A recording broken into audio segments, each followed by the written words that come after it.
afternoon, friends. I, on behalf of EPCH, welcome you to the first seminar of this fair, which is on cultural differences between East, West, and how they impact businesses. See, in doing business, it is very important when we are doing business across the boundaries. It is very important that we understand how a buyer on the other side of the fence thinks and how culturally different we are. We need to respect each other's culture in order to sustain and grow in the market. We have with us three experts who will be making their presentation and discuss with us the cultural differences between East and the West. We have with us Mr. Cole Brown from Tulsa, Oklahoma.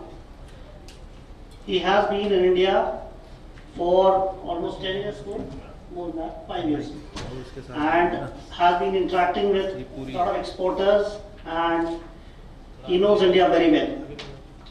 We also have with us Ronan Manaka. He is here for a very long time, I think 5 years, 10 years, 5 years again, and he's stationed here in Delhi. He has been traveling to India and has exported handicrafts and soft goods to the USA for the last 3 years. We also have with us Mark Paul Freeman. He's from Arkansas, USA. And Mark he's sitting right next to me. He has experience of past 20 years. He knows India very well, and he has traveled to all parts of the country and have gained both spiritually, I would say, culturally, and understands India very well. We also have with us Mr. Ravi Kumar Pasi, who's our Vice Chairman. We welcome you, sir. To begin with, I'll request Ronan. Today we're going to be talking about culture and what some differences are between the East and the West. And so first, does anyone have a business card or a visiting card? I would love to get your visiting card from you. Thank you so much. I just received a business card from someone from my own country. I'm from the US, and someone from India. Did you all notice any differences about what I did in receiving a business card? Who's got it? What'd I do? Well, you took the business card from both of your hands and your head was forward. Okay. While an American gave you a card, you were just like, hey man, you. Yeah. Did you all notice that? Everyone noticed that? What we just saw right there are cultural differences in how business cards are received. I tried to help you all out when I said trick question. There's actually not a right or a wrong way. And so really what we should be doing is whatever's the culturally acceptable way. And since we're in India and I'm receiving it from India, I should recognize that I need to take a business card in an Indian way. And really just the East in general, because Japan really sets the pace in business card exchanges. And then on the flip side, if we're meeting someone from a foreign country, specifically the West, we want to do it in that way. So when we talk about culture, all culture is a learned design or pattern for living by a particular people group. It's learned, it's a pattern or design. There's two ways to think of culture. One of them is my way of thinking, the one way of thinking culture. And that's saying that my culture is the proper way to think. And the other way is the many different ways. And that's that there are many ways to think and communicate. And this is what anthropologists will actually call cultural relativity, which exactly what I just said about the business cards is there's nothing inherently good or evil in any of these learned patterns. And so as we talk today about what are some cultural differences between the East and the West, really what we're talking about is something that's culturally relative, that there's not a right or a wrong. It's going to depend on what situation you're in. So let's jump into it. The first one is our fluid time versus structured time. Fluid time means that we're going to value time based on quality and relationships. Structured time sees time as separate units that are placed into a schedule. Which one of these is India in?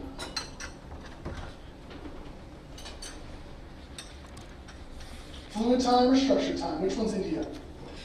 I would feel fluid time. Excellent. India is a fluid time. And then the US, or the Western specifically, is a structured time culture. These actually come from the way we view time in events and relationships. But because there's a major difference in the way time is viewed, there's a couple things we can do when interacting with the West. Here's some of them. In an Indian culture, as we value the relationship, you need to recognize that you valuing that relationship will actually happen through meeting the stated time and deadlines that have been mentioned. Additionally, these meetings, appointments, phone calls, showing up late is often viewed as an insult. Or at best, it's not viewed as you're very professional. Time is one way that the West and the East are very different.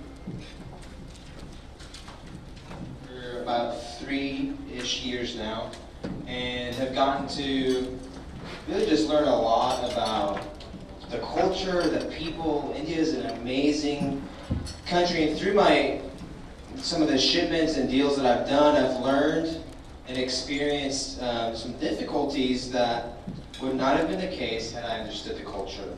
And my goal with all of you today is just to get to share some of that experience. And the first part is just the difference between high context versus low context. Based on y'all's thoughts, where do you think India falls into this category in the high context versus low context culture?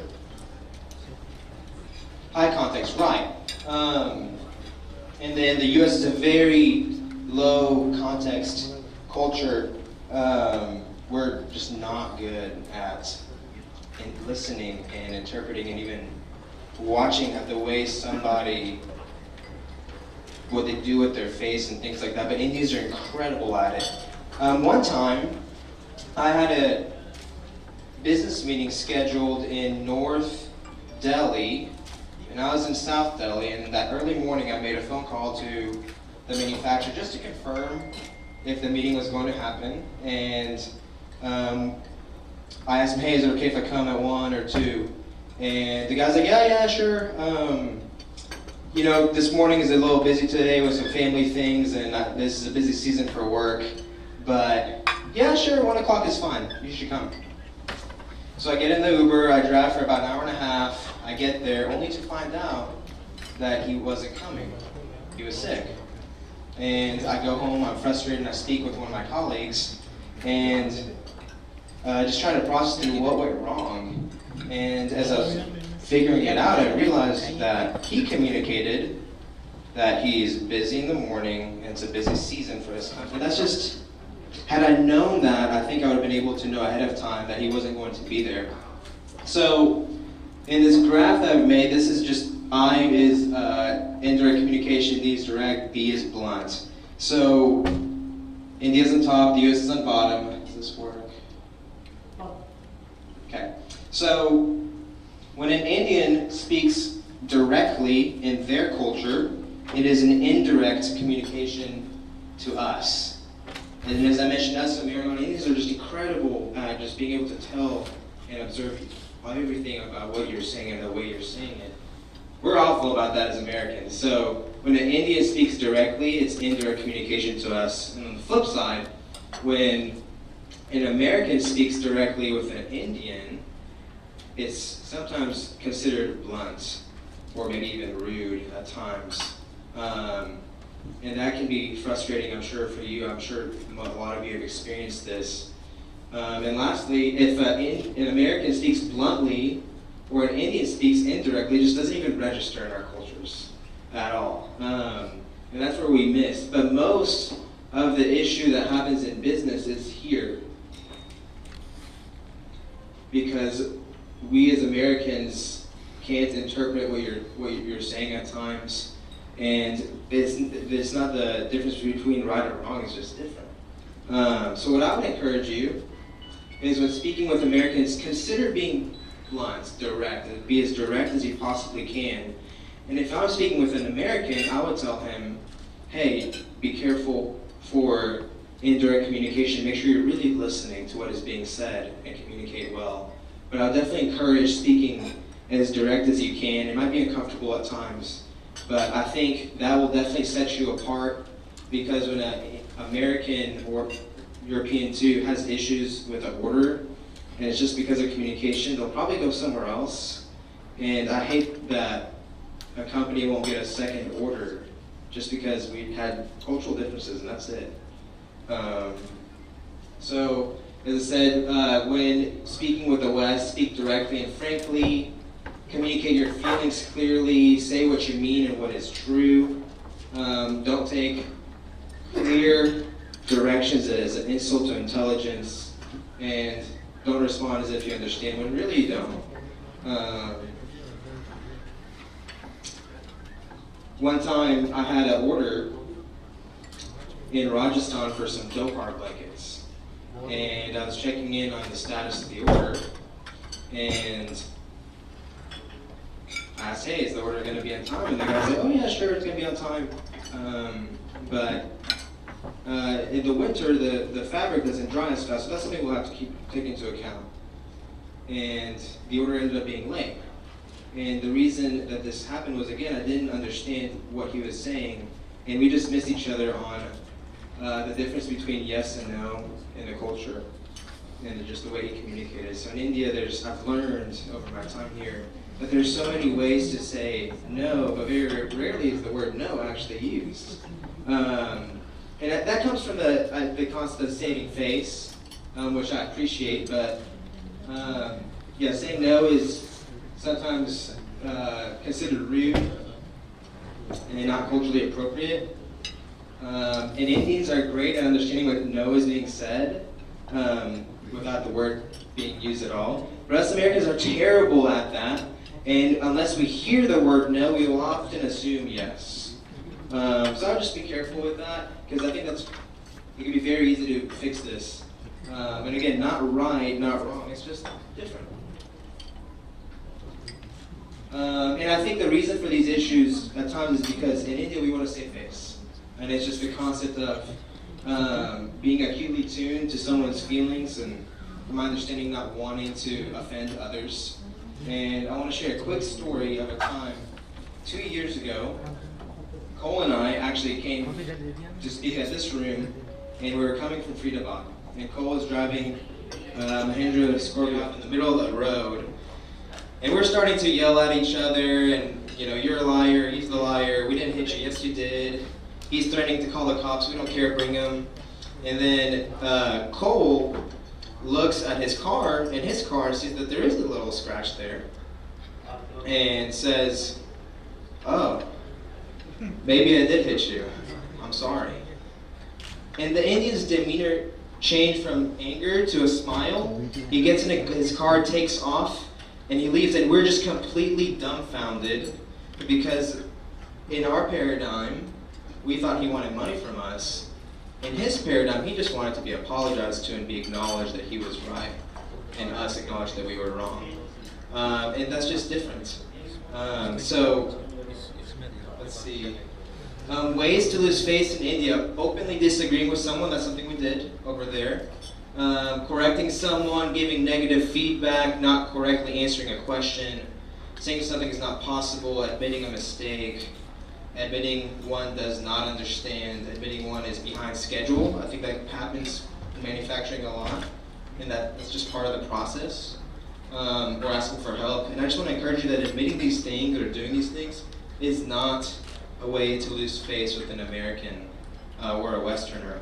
And if anything, I think it's what would set your company apart. I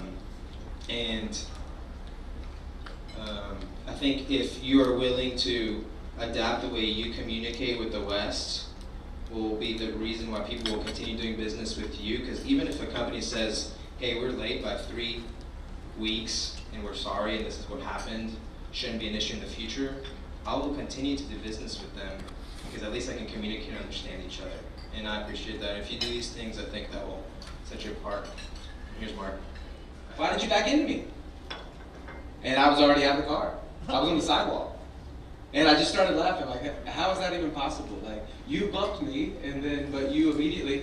And what I learned is this is one of the things in India that now I've grown to appreciate. Like, she was beating me to the punch. She was accusing me before I could accuse her, you know. And somehow that made things better, you know.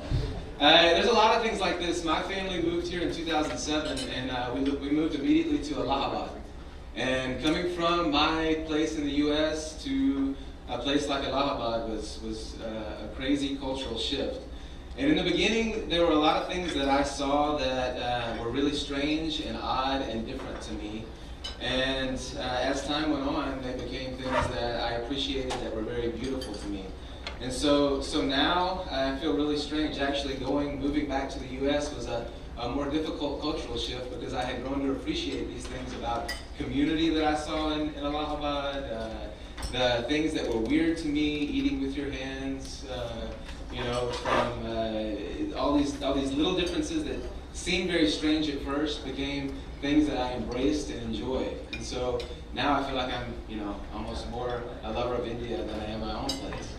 But then as I moved back in and began a business in the U.S. trying to relate back with India, I realized that we were dealing with things with American buyers, that we were having to overcome some beliefs and some thoughts and feelings about India that were built over time, and some of them were justified. When I first it was 1999, I made my first trip to India, and the group that I was with, we went to Mumbai, and day one, day two, we were in this marketplace, and this child came up to us, and the child had no shoes, and he was asking us to follow him to a dukan, a market around the corner, to buy some milk for his sister. And of course, our hearts were moved, and we wanted to help this poor child. And so my friends and I, we started to follow. But then an Indian friend that we had with us that knew us well, he came along and he asked what we were doing, and we said we were going to purchase some milk, and he said, well, let's go to a different dukan, around a different corner. And so we said, okay, so we followed, and we went to this different place. And after that, we purchased the child some shoes, and we went about our way. Well, that evening, I was talking with my friend, and he said, I said, man, it was interesting that you took us a different direction. Why did you do that? And he said, well, it's a known scam in that area, that they'll lead you to this place, and you'll be attacked, and you'll be stolen from. The next day, we passed by that market, and the boy was shoeless again.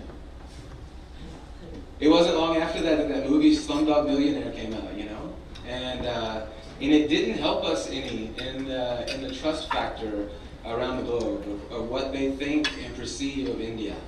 And as I started to be involved in business and with buyers, I noticed that they immediately have their fist up, you know? They're immediately cautious and worried of being taken advantage of. They've heard stories of containers that have arrived with products that, you know, are shabby, of boxes that are filled with things that, all of the bad stories, and they're really, in the grand scheme of things, aren't that many, but those stories get told a lot, you know.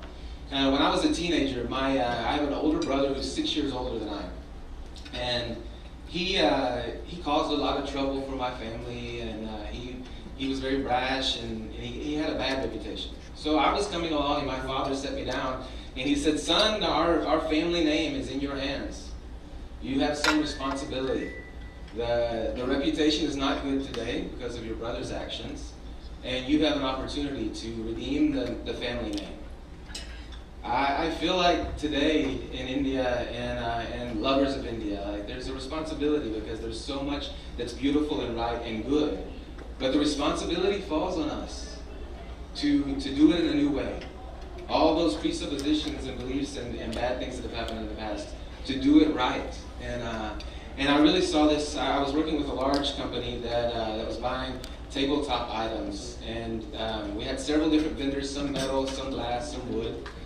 And they had tried many times and had bad experiences with quality, with timing, with everything. And so they asked me to come in and begin to help them have a better relationship with their Indian suppliers. Well, when I stepped in their warehouses, they had, from several suppliers, they had $100,000 plus worth of goods that they had deemed unfit to sell. So they were sitting on top of, from quality issues, mainly quality issues, some of them The wood had bug issues, there were all of these things. They had decided not to ask for any chargebacks for this, so they were just going to eat this huge loss. I began to talk back with the suppliers and to share the problem that we had. Of the 4 or 5 suppliers, one supplier said, let me come there and see it with my own eyes. The others said, oh, it's really no problem.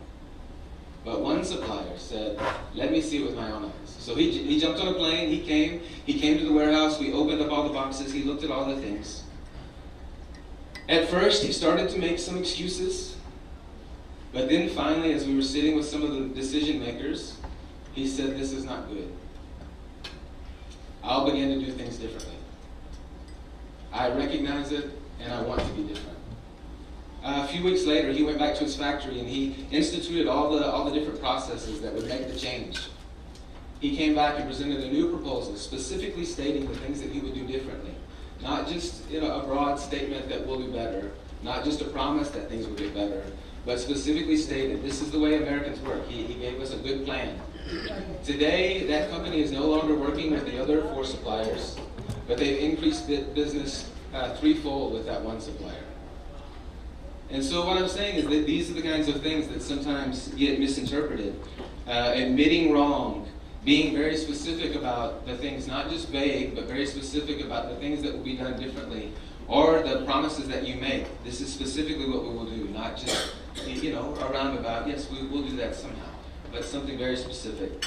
Not assuming that the communication is being clear, but making sure, just as these guys were saying, being very specific and very clear about yeses and nos, and also being willing to learn, not assuming that you know everything, not assuming that you know their business. One of the things that I've seen is because people will talk about doing business in China or doing business in India, and they will say, oh, but in India it's easy because everyone's speaking English. But you and I both know that just because you speak English doesn't mean you're communicating. Huh? I mean, my friends at first, when they first make a trip to India and someone does this, they say, oh, they're saying no to me. And I would say, no, they're saying yes. I mean, that's just one small factor, but communication is so much more than just the words that we use, right? And so we have to continually be a learner. And this is the final thought. One day at a house that I was living in GK, and we had an electrician that was coming, and he said he was coming at 1 p.m. And so, he said 1 p.m., and I was thinking, oh, there's no way he's going to be here at 1 p.m. And this Indian friend that was with me, he said, 1 p.m. Paka? And it's the first time I had seen somebody say this, and he said 1 p.m. Paka? And, which means for sure. And the electrician, he stopped, and he thought, and he said, yes, 1 p.m. Paka. And so when he walked away, I didn't know what paka meant. I said, okay, this word has power. Give me the goods. What does this mean? He said, 1 p.m. paka. He said, it made him. I watched it. It made the electrician think about, before he said it, was he really committing to this? I think in business relations, east to west, you have to be ready for everything to be paka. You need to, on the front end, just know, if you'll be paka for sure on everything that you say, business will grow and increase. You will thrive, I promise. So I call it the paka rule. Just be paka. In fact, Rajesh spoke of, originally it was spiritual things that drew me to India. And I'm a bhakta of Yeshuji, of Jesus Christ. And one of the things that he said that's so powerful is, let your yes be yes, and your no be no. Anything other than this is pop. It is sin, it is evil. Just let your yes be yes, your no be no. Be bhakta. And I promise your business will grow. All right, I'll pass it back to these guys. Just what the differences are. And so, real quick, with a show of hands, I put something up here, the customer is always right. How many people have heard this before? Everyone's heard this before, right? Everyone's hands heard this before in the room. So my question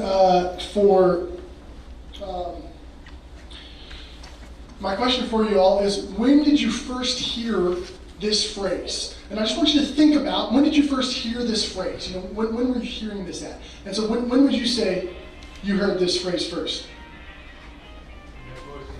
In your first job. Excellent. Someone else, when did we first hear this phrase?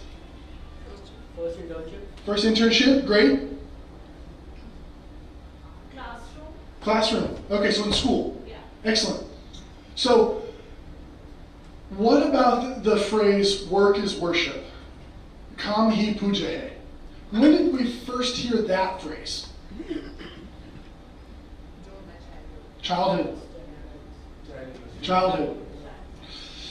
Whenever we use a phrase like the customer is always right, there's not a first memory for Americans of when we heard these words. This is something that's so ingrained in everything that happens. In the same way, Kam hi puja hai is so ingrained. And so, whenever we talk about these things, this is another set of pattern. This might be like a cool phrase we heard in an internship or school. This is something that has been learned as a pattern in everything we've ever done on the other side of the world. That's not right or wrong, but it's hard to go too much into this way. And so even just a couple weeks ago, I got a call from Ronan that says when we calculated shipping cost, he used the wrong percentage. He used like 25%, and it ended up being about 45%. And so he's like, what do we do?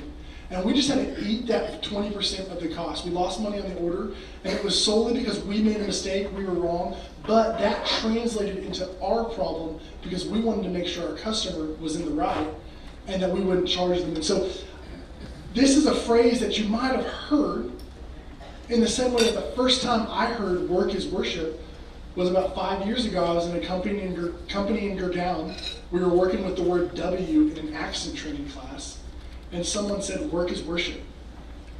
I said, what does that even mean? Like, I've never heard of it before. And so these things are going to mean differently to who we talk to. And so we hope that these 4 factors are really going to help your business do better when working with the US or the West. As a review, this is your test. The first one was fluid time versus structured time. The difference in time, kind of when that pucka rule comes, is going to really make or break repeat customers. It's really going to make or break if someone trusts. The multitask, monotask is a mistake. Ignore that. We actually took that out.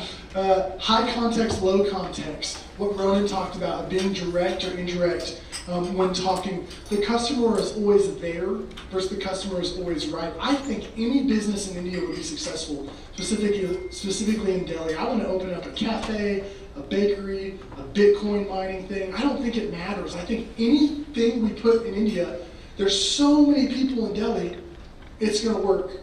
But that's not the way the West works. The West always works, the customer is always right, and that means they keep coming back. And so we really hope that these are some key things that will help your all's business flourish and grow. With that, I think we have about 5 minutes left of time, and so I'm actually going to just open it up to any questions you guys might have. Throw them this direction, and either Mark, myself, or Ronan will try to answer them the best we can. If anyone has a question. Hi. Yeah. I've been meeting a lot of American buyers in many trade shows abroad. So we get these queries, we send them catalogs, send them samples, and then suddenly there is a silence. So, I mean, no amount of messages, they will never reply. But even if they don't like the product anymore, if I'm working with somebody in Australia or in Southeast Asia or even in Europe, they always say, look, this year we are not doing it, we'll come back to you or whenever we require. But why there is always a silence from the Americans? They just forget about it. I'm going to let Mark answer this one. Yeah, I experienced the same problem. I'm trying to sell Indian products to American buyers, and they don't answer me either. I think many times there are so many decision makers involved, and what's happening behind the scenes in their place is hard to see. It seems like it would be easy for them to make a decision, but they've got 10 people involved, and half of them are traveling, and then when they're all in the office at one time, they make one part of the decision but never finish it out. And so sometimes it's just because they lack clarity, and so they're not ready to give you a clear answer.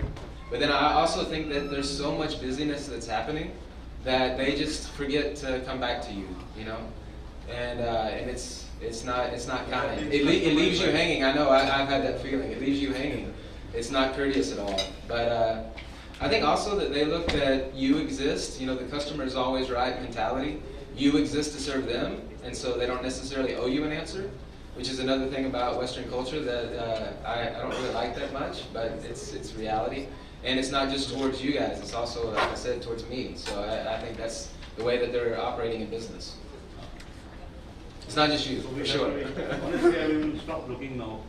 Yeah, now I will say that being persistent through that, when someone will just go away, then they go away. But if you stay in front of somebody, in their 800 emails that they get each day, if you continue to be there, then sooner or later they'll give you an answer. But it may require your persistence for some time. We'll keep trying. Yeah, I want to echo what Mark said of Western culture can be very rude, and that rudeness is not directed towards you. That's going to be how they're answering everyone, including our own selves. But exactly what he said, persistence is not necessarily looked at as rude in the US, and so you continuing to follow up, at some point value your own time. But that persistence, just because people are busy, my biggest customer that I've ever made an order for, I counted just to be interested. It was my 68th phone call to him. He actually answered the phone and is now my biggest client. So it's not necessarily looked at as rude to be persistent. Do we have anything else?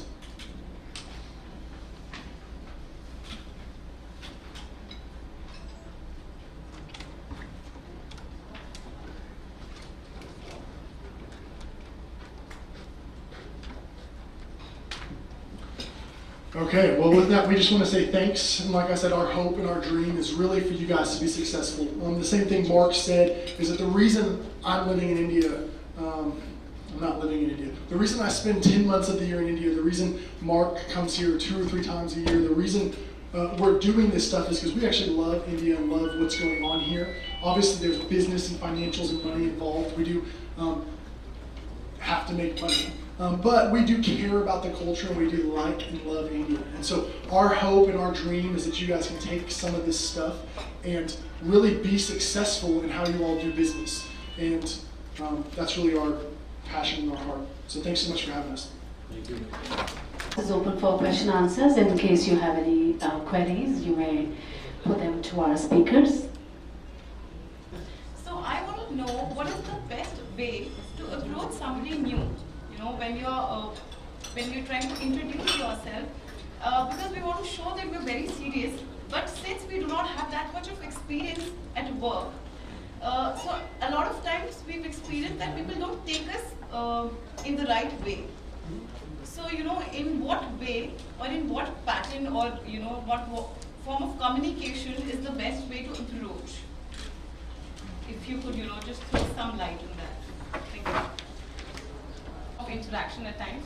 So we do mailers, WhatsApps, and we send samplings sometimes, time to time. We keep doing that. Just as he had mentioned, so you don't get answers that well. So at times we feel that because maybe we are new, is that the reason that we are not taking up that seriously, or? A lot of times even the veterans in the business, from the American side or from the Western side, they don't see everything that's behind the scenes or what your history really is. One of the things I was going to share, a lot of times, if I walk the fair and I talk to 20 different vendors, and I ask who you're working with, they will say the same companies, especially when they find out that I'm from the U.S. Now, most of the time, the buyers that I'm with, when they hear the names of those companies, then in the mind of the supplier, this gives them credibility. It actually hurts credibility with the buyer because that's a competitor to them. Or it means that company is so much bigger than they are, and so they make a lot of assumptions about what that supplier's like. And I know what the supplier's actually like and how much experience they have or what their specialties are. But that has to be explained, and who they're identifying themselves with sometimes misses the correct explanation. So it's hard to tell what's behind the scenes. And one of the things I've noticed is that so much is digital these days, and the emails that are sent, the quality of that, the professionalism that's there, the quality of the photos that are there, your website and the quality that's there communicates in the U.S. because that is so much a part of business in the U.S. today. I mean, everyone is immediately going to your website, they're immediately seeing what that looks like, and they communicate how much of a veteran and how much experience you have by how well you present yourself online. And so I think, I don't know what that looks like for you today, but it gains much credibility if it looks and appears that you have your things together in that way. So even if it's an email, just make sure that the email is very professional and also has photos. So it's not just a sea of words, but there's something that they can connect with. Thank you. You're welcome. So we thank all the three gentlemen for their presentation here this evening, their talk, and hope it will be useful for all the participants here. Thank you so much, and this thank now we would like to express in the form of mementos. We'd like to present mementos to them on behalf of EPCH. May I request Chairman EPCH Shri O.P. Prahlad Kaji to present a memento to Mr. Cole Brown. Mr. Cole Brown, a memento. I request Mr. Ravi Pasi to present a memento to Mr. Ronan Anaka.